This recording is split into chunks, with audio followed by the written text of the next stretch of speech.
Hello friends, आज का हमारा नेक्स्ट टॉपिक है ऑर्डर ऑफ अ रिएक्शन कि किसी भी रिएक्शन का ऑर्डर हम कैसे निकालते हैं। देखिए, हमें पता है कि जब भी हम रेट लॉ एक्सप्रेशन लिखते हैं तो हम उसमें हमारे पास जो आर होता है वो डायरेक्टली प्रोपोर्शनल होता है concentration of reactant and raise to power their respective moles. अब यहाँ पे हमें अगर किसी भी रिएक्शन का ऑर्डर निकालना है तो हम क्या करते हैं कि जो हमारा आर होता है वो इक्वल्स टू होता है कंसंट्रेशन ऑफ रिएक्टेंट और जितने भी नंबर ऑफ मोल्स दिए गए हैं वो उसकी पावर में आ जाता है। तो ऑर्डर कैसे निकालते हैं, जो उस रिएक्शन में उसकी पावर दी हुई होती है उनका सम अगर हम जो भी आएगा सम अगर हम करते हैं तो वही उस रिएक्शन का ऑर्डर हो जाता है। देखिए कैसे, मान लीजिए R is equals to K into A raise to power P and B raise to power Q.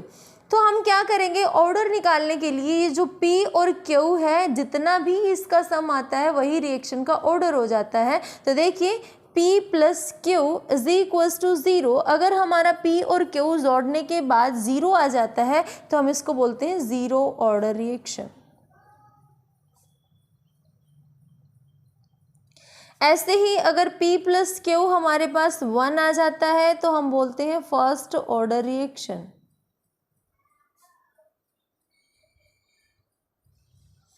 अगर P प्लस Q 2 आ जाता है तो हम बोलते हैं सेकेंड ऑर्डर रिएक्शन। तो ऐसे हम किसी भी रिएक्शन का ऑर्डर डिटरमाइन कर सकते हैं। तो नेक्स्ट देखिए, हम देखते हैं फर्स्ट ऑर्डर रिएक्शन हम किससे बोलते हैं। First order reaction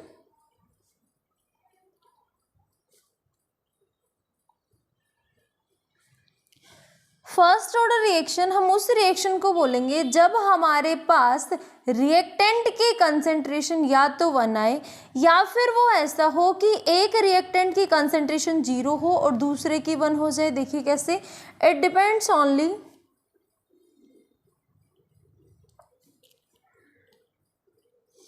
on the concentration of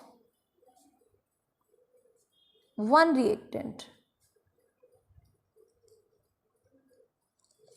that means कि जो हमारा R होगा that will be equals to K into, या तो वो A की कंसंट्रेशन पे डिपेंड करेगा या B की कंसंट्रेशन पे डिपेंड करेगा। दैट मीन्स जिस किसी एक की करेगा तो उसके अलावा जो बचता है उसकी 0 हो जाएगी रेज टू पावर 1, या फिर क्या होगा कि R will be equals to K into B raise to power 1। ऐसा नहीं होगा कि हमारे पास A की भी कंसंट्रेशन आ जाए और B की भी। अगर A और B की आ गई और हम उसको सम करके देखेंगे उसका तो 1 + 1 विल बी इक्वल्स टू 2, तो वो हमारे पास सेकेंड ऑर्डर रिएक्शन आ जाएगी। और हम बात कर रहे हैं क्योंकि फर्स्ट ऑर्डर रिएक्शन की। तो देखिए हम सेकेंड ऑर्डर रिएक्शन किसको बोलेंगे।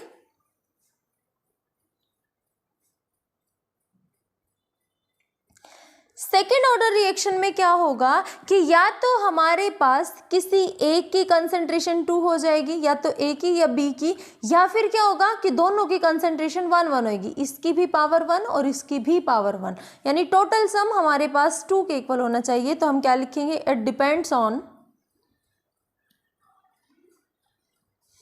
Concentration of both to reactants or the sum of concentration of both two reactant should be total 2। यानी कि हमारे पास टोटल जो कंसंट्रेशन का सम है वो 2 के इक्वल आना चाहिए। पर लेकिन अगर हमारे पास सिंगल ही रिएक्टेंट है तो उस सिंगल रिएक्टेंट की पावर हमारे पास 2 होनी चाहिए। देखिए, और if there is single reactant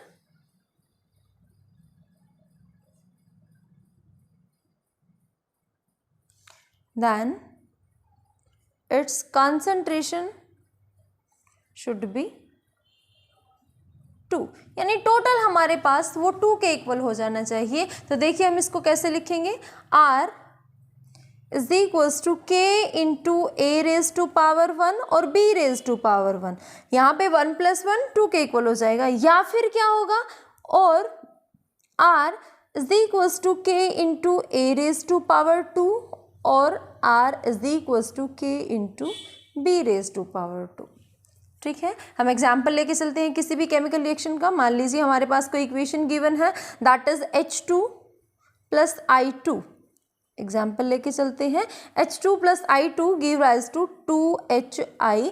यहाँ पे जो हमारी H2 की कंसंट्रेशन है दैट इज ऑल्सो 1। देखिए R is equals to K into H2 की पावर, क्योंकि यहाँ पे कुछ नहीं है 1, और यहाँ पे I2 की पावर भी 1 है, that means A raise to power 1 और B रेज टू पावर 1। तो टोटल ऑर्डर ऑफ रिएक्शन क्या होगा, सेकेंड ऑर्डर। ऐसे हम किसी भी रिएक्शन का ऑर्डर निकाल सकते हैं। नेक्स्ट हम करते हैं थर्ड ऑर्डर रिएक्शन।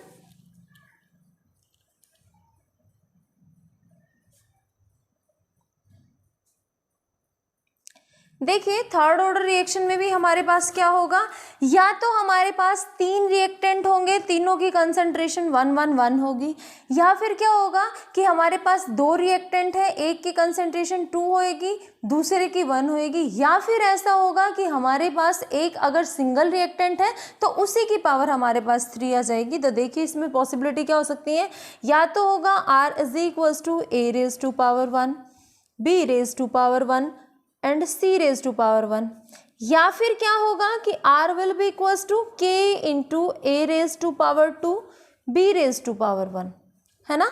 टोटल हमारे पास 3 आएगा, या फिर क्या होगा R is equals to K into A raise to power 1, B raise to power 2, या फिर R will be equals to K into A raise to power 3 और B रेज टू पावर 3 और C रेज टू पावर 3। देखिए हम कोई reaction लेके चलते हैं। मान लीजिए कोई रिएक्शन है हमारे पास 2NO + Cl2 give rise to 2NOCl। यहाँ पे क्या होगा, R will be equals to K into, देखो यहाँ पे NO दिया है और NO के आगे जो स्टोइकियोमेट्रिक कोफिशिएंट है वो उसकी पावर में चला जाएगा, that is NO raise to power 2 and Cl2 raise to power 1। 2 + 1 will be equals to 3। तो यहाँ पे हमारे पास जो ऑर्डर ऑफ रिएक्शन आता है that will be equals to 3। Next एक टर्म आती है that is our fractional order of reaction. Fractional order of reaction यानी कि जब भी हम P + Q करते हैं तो वो हमारे पास P + Q जब हम करते हैं तो वो हमारे पास फ्रैक्शनल आ जाए, P + Q is equals to fractional, तो उसको बोलते हैं हम फ्रैक्शनल ऑर्डर रिएक्शन। कैसे, अगर हमारे पास R will be equals to K into A raise to power, ये जो पावर में आएगा ये हमारे पास फ्रैक्शन में आ जाए, दैट इज x/y, x/y की फॉर्म में आ जाए तो उसको बोलते हैं हम fractional order of reaction. Hello friends, आज का हमारा नेक्स्ट टॉपिक है मेथड्स टू डिटरमाइनिंग ऑर्डर। हमने ये देख लिया है कि हम कैसे किसी भी रिएक्शन का ऑर्डर बता सकते हैं। अब हमें करने हैं वे मेथड्स जिनसे हम किसी रिएक्शन का ऑर्डर डिटरमाइन कर सकते हैं। हम ये बता सकते हैं कि रिएक्शन 0 ऑर्डर है, फर्स्ट ऑर्डर है, सेकंड ऑर्डर है, रिएक्शन कैसी है हमारे पास। तो देखिए किसी भी रिएक्शन का ऑर्डर डिटरमाइन करने के लिए हमारे पास 5 मेथड होते हैं। First method is unit analysis method,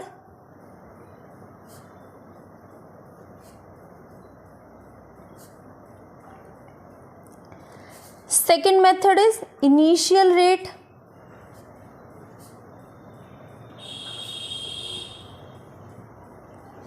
third method is integration method, fourth is the half life period method, हम इसको बोलते हैं HLP, half life period. Fifth method is graphical method.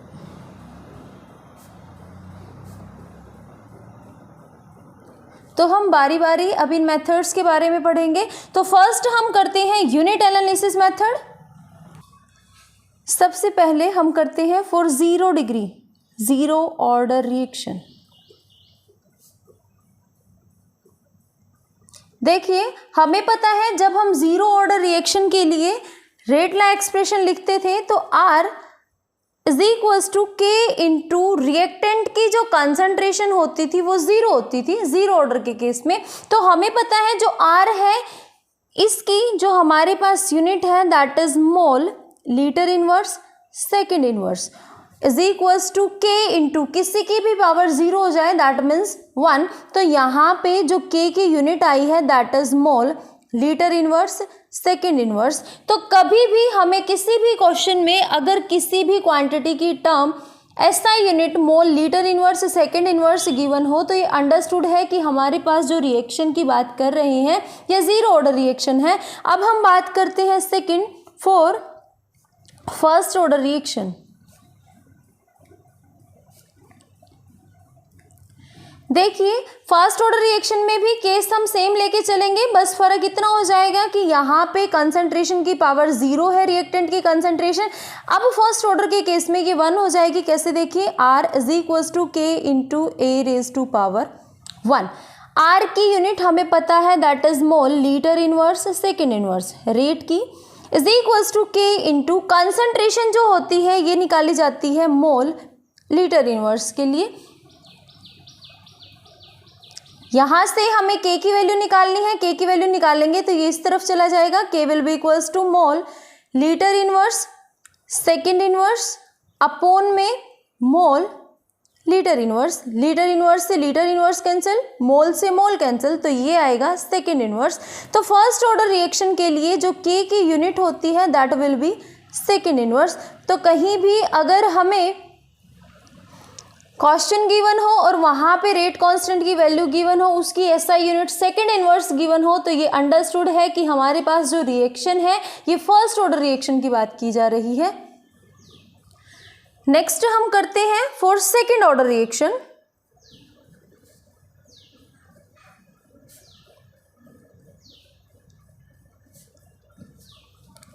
देखिए सेकेंड ऑर्डर रिएक्शन के case में क्या हो जाएगा, हमें पता है कि जो R होता है हमारा R is equals to K into A raise to power 2, यानी कि रिएक्टेंट की कंसंट्रेशन इस केस में हमारे पास 2 चलेगी। तो R की हमें पता है unit that is mole litre inverse second inverse, जो K होता है ये एज इट इज, और A जो है रिएक्टेंट की concentration that is mole litre inverse इसकी power 2 that is K into mole square litre minus 2, और ये एज इट इज रहेगा mole litre inverse second inverse.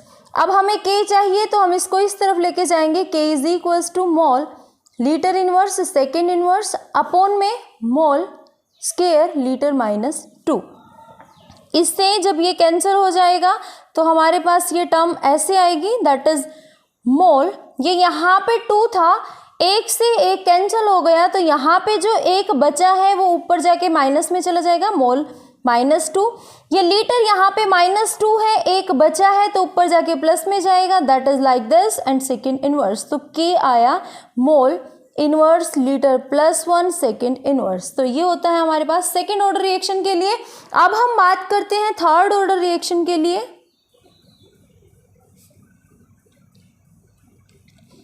Third order reaction में R will be equals to K into A raise to power 3।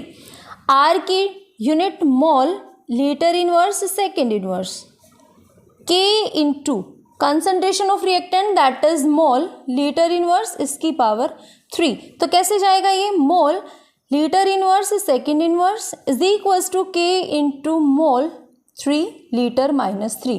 K की निकालनी है, again ये इस तरफ जाएगा, K will be equals to mole litre inverse second inverse upon में mole cube litre minus 3। तो K की जो यूनिट आएगी वो यहाँ पे क्या आएगी, K will be equals to mole, एक से एक कैंसिल हो जाएगी, 2 बचेंगे, यहाँ भी 2 बचेंगे, ये माइनस का है ऊपर जाके प्लस का हो जाएगा, ये प्लस का है ऊपर जाके माइनस का हो जाएगा, that is mole -2 litre +2 and second inverse. तो ये होती है हमारे पास यूनिट थर्ड ऑर्डर के लिए। ये थे हमारे पास, ऐसे ही हम फोर्थ ऑर्डर का निकाल लेंगे लेकिन फोर्थ ऑर्डर तक जाने की ज़रूरत नहीं होती है। तो ये हमारे पास मेथड थे फर्स्ट ऑर्डर के लिए, सेकंड ऑर्डर के लिए, थर्ड ऑर्डर के लिए। Unit analysis method. अब हम सेकंड करते हैं इनिशियल रेट मेथड। देखिए, हम इस मेथड को डाटा एनालिसिस मेथड भी बोलते हैं।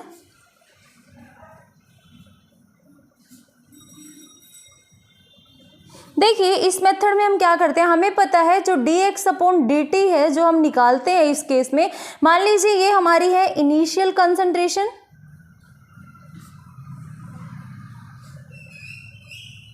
dx/dt है, ये है हमारे पास इनिशियल रेट ऑफ रिएक्शन। हम इसको लेके चलते हैं, दैट इज आवर R1, और जो हमारा फाइनल कंसंट्रेशन आएगी हम उसको मान के चलते हैं R2। देखिए कैसे, जो हमारा कंसंट्रेशन में चेंज होएगा that is concentration change, concentration में जो चेंज होएगा, और उसके बाद जो हमारी टर्म आएगी that is final rate of reaction. Final rate reaction का इसको हम लेट करते हैं, दैट इज आवर R2। तो देखिए हम निकालते हैं फर्स्ट ऑर्डर के लिए, फर्स्ट ऑर्डर रिएक्शन के लिए कैसे होगा, A है जो मान लो हमारा है प्रोडक्ट, A हम मान लेते हैं हमारा प्रोडक्ट है, तो हमारा जो dx/dt है that will be k into A⁻1। A से हमें प्रोडक्ट मिला है, हम यहाँ पे कंसंट्रेशन रिएक्टेंट की बात कर रहे हैं, तो A रिएक्टेंट है, A से हमें प्रोडक्ट मिला है तो हमने कंसंट्रेशन ली है रिएक्टेंट की। तो देखिए हम इनिशियली लेट करते हैं, let initially concentration of A is equals to 1 mole. हमने माना कि हमारे पास रिएक्टेंट की कंसंट्रेशन 1 मोल है, और फाइनली जो कंसंट्रेशन है A की ये हमारी 2 रहेगी, यानी कि ये इसका डबल हो जाएगा। तो यहाँ पे इन वैल्यूज़ को पुट करके देखो, देखो इनिशियली क्या आएगी हमारी, initially dx/dt will be equals to k into 1⁻1, that will be equals to k। तो यानी कि हमारा जो dx/dt आया दैट इज आवर k, और फाइनली क्या आएगा ये, finally dx/dt will be equals to k into 2⁻1, है ना, क्योंकि हमने फाइनली माना था कि हमारे पास जो कंसंट्रेशन है रिएक्टेंट की वो 2 मोल है, तो ये हमने यहाँ पे 2 पुट की है, तो dx/dt will be equals to 2k। देखो दोनों की दोनों क्वांटिटीज हमारे पास dx/dt के इक्वल है, ये भी dx/dt is equals to k है, ये भी dx/dt is equals to 2k है। तो हम इन दोनों को इक्वेट कर सकते हैं, कैसे देखिए, k will be equals to 2k, और हमने यहाँ पे देखा था कि हमारी जो इनिशियल कंसंट्रेशन है दैट इज R1, और R1 हमारा dx/dt है। तो यहाँ पे हम इसको ये बोल सकते हैं कि जो हमारा R2 है, R2 क्या है, 2k, that is equals to twice of R1। यही हमारा होता है relation between initial concentration and final concentration. देखो k जो है, k ये हमने यहाँ पे dx/dt इनिशियल के केस में आया था हमारा k, तो k का डबल ही तो आया है फाइनल कंसंट्रेशन, तो हमने लिखा R2 is equals to 2R1। तो ये है हमारा फर्स्ट ऑर्डर के लिए इनिशियल रेट मेथड। नेक्स्ट हम करते हैं इसी को ही सेकेंड ऑर्डर के लिए। देखिए फॉर सेकेंड ऑर्डर अगेन हम सारी चीजें लेट करेंगे, तो हमें 2A give rise to product. क्योंकि हम सेकेंड ऑर्डर की बात कर रहे हैं तो हमने लिखा 2A give rise to product, और यहां पे फिर से हम लेट करेंगे दैट इनिशियली जो हमारी कंसंट्रेशन है A की दैट इज 1 मोलर, और फाइनली जो कंसंट्रेशन आएगी A की दैट इज 2 मोल। तो देखो dx/dt जो हमारा R1 आएगा, देखो dx/dt will be equals to A⁻k into A⁻2। देखो A यहाँ आया और जो इसके आगे था वो इसकी पावर में चला गया, और हम इसको फिर से लिखेंगे that initially dx/dt will be equals to k into, initially 1 mole है तो 1 की power 2 that will be equals to k। तो हमारी जो dx अपॉन dt आया दैट इज k, और फाइनली dx अपॉन dt किसके इक्वल हो जाएगा, k into 2⁻², that is our 4k।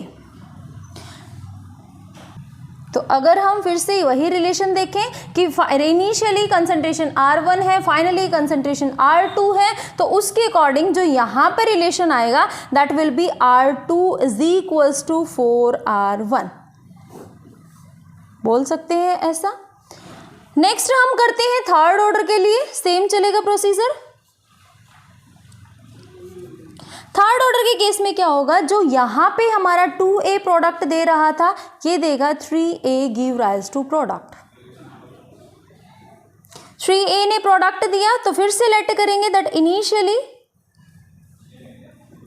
Initially जो कंसंट्रेशन है a की दैट इज 1 मोल, तो यहीं से हम ले लेते हैं that R1 is equals to dx upon dt, हम R1 लेके चल रहे थे, R1 is equals to k into a कितना है 1 और इसकी power 3 that is our 1k, ठीक है। और फिर से फाइनली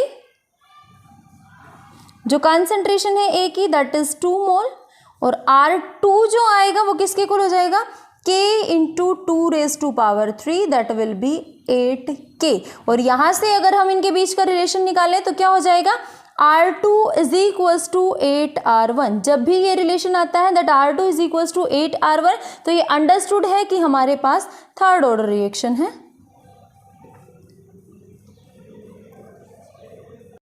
देखिए अगर इसी रिएक्शन को हम जीरो ऑर्डर के लिए करते हैं,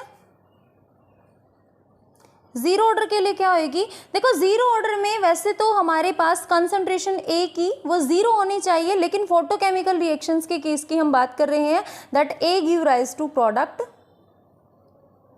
फोटोकेमिकल लिख लेते हैं।